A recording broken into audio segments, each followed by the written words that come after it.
नमस्कार दोस्तों, स्वागत है आपका एक बार फिर से भारत समाचार के हमारे इस खास कार्यक्रम में जो आधारित है कानाफूसी गपशप और चर्चाओं पर। तो सरकार और ब्यूरोक्रेसी की कई सारी रोचक खबरें हैं। चलिए शुरू करते हैं पावर सेंटर।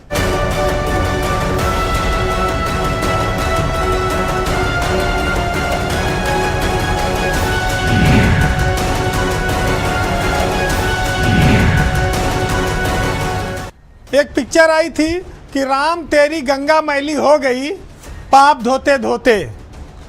खैर, गंगा तो नदी है, लगातार बहती रहती है, उसमें पाप धुलते भी रहते हैं चाहे जितने लोग आ जाएं।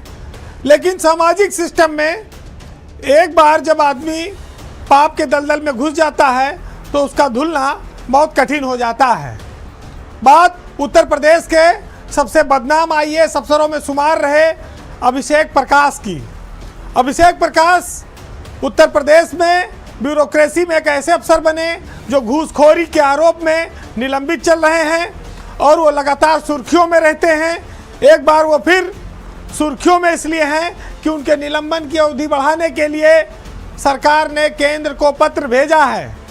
यानी कि आप ये कह सकते हैं कि सरकार एक तरफ उनके पीछे लगातार कागजी घोड़े दौड़ाती रहती है, लेकिन दूसरी तरफ जो जांच एजेंसियां हैं, पुलिस हैं, वो हाथ पर हाथ धरे बैठी हैं। आप ये भी कह सकते हैं कि वो उन्हें ढूंढ नहीं पा रही हैं। तो कई बार मन में भ्रम पैदा होता है कि सरकार अभिषेक प्रकाश को कोई राहत दे रही है, कोई छूट दे रही है। वो चाहती है कि मामला ठंडे बस्ते में चला जाए और तब तक फिर वो एक कागज निकाल के दौड़ा देती कि नहीं देखो इसमें जांच अभी चल रही है, अभी संभावनाएं बनी हुई हैं। चूंकि 20 मार्च को अभिषेक प्रकाश घूसखोरी के मामले में जब वो इन्वेस्ट यूपी के CEO थे तब निलंबित कर दिए गए थे और तब से 6 महीना लगभग होने जा रहा है। अब केंद्र से उनके निलंबन के लिए अनुमति लेना जरूरी है।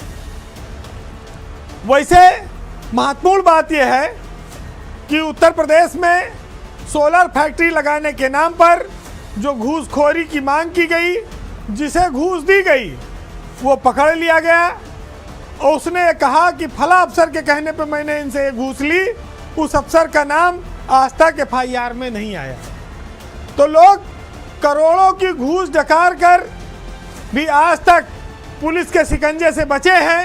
ये एक नायाब उदाहरण उत्तर प्रदेश में आपको ब्यूरोक्रेट IAS अफसर अभिषेक प्रकाश के रूप में देखने को मिलेगा। जो क्राइम करने के लिए FIR दर्ज हुई है, जो SIT बनी है, जो विजिलेंस है, ये एजेंसियां आज तक अभिषेक प्रकाश का कहा जाए तो बाल तक टेढ़ा नहीं कर पाई हैं। उनको पूछताछ के लिए बुला तक नहीं पाई हैं। Gomti Nagar police, SIT, vigilance सब हाथ पर हाथ धरे बैठी हैं। एक प्राइवेट आदमी एक IAS अफसर के कहने पर 1 करोड़ 5 लाख रुपए की घूस ले रहा है इंडस्ट्रियलिस्ट से, और जब उसको गिरफ्तार किया जाता है उसके ऊपर और मुकदमे लाद दिए जाते हैं और वो कहता है कि हमने अभिषेक प्रकाश के कहने पे ये घूस ली थी। लेकिन FIR हो, कार्रवाई हो, छापा हो, नोटिस हो, आज तक उनके ऊपर मेहरबानी जारी है। एक एजेंसी तो ये कहती है कि हम अभियोजन स्वीकृति के लिए बैठे हुए हैं, अभियोजन स्वीकृति शासन में लंबित है, इंतजार कर रहे हैं।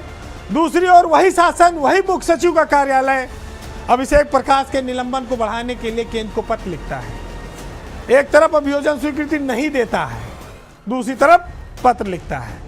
ये बड़ा भ्रम पैदा करते हैं, कभी हाँ कभी ना, कभी लव कभी हेट।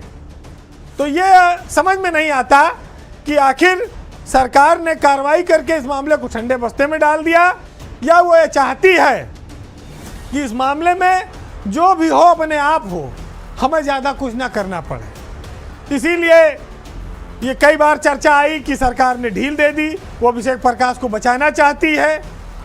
अब ढील होती तो फिर कागजी घोड़ा क्यों दौड़ा रही होती, ये भी बात आती है। लेकिन उतनी सख्ती भी नहीं कर रही है। अगर करती तो पुलिस तो ढूंढ ही लाती कहीं ना कहीं से, अभियोजन स्वीकृति दे देती। तो दो राहें जैसी स्थिति बनी हुई है। लेकिन इस दो राहे पर एक जांच का फंदा, एक गिरफ्तारी का फंदा, और कहा जाए तो नौकरी जाने का एक खतरा, वो फंदा, वो कई सारे लटक रहे हैं, झूल रहे हैं, उनको रात बिरात सपनों में ये सब दिखाई पड़ते होंगे। आज नहीं तो कल कितने दिन खैर मनाओगे।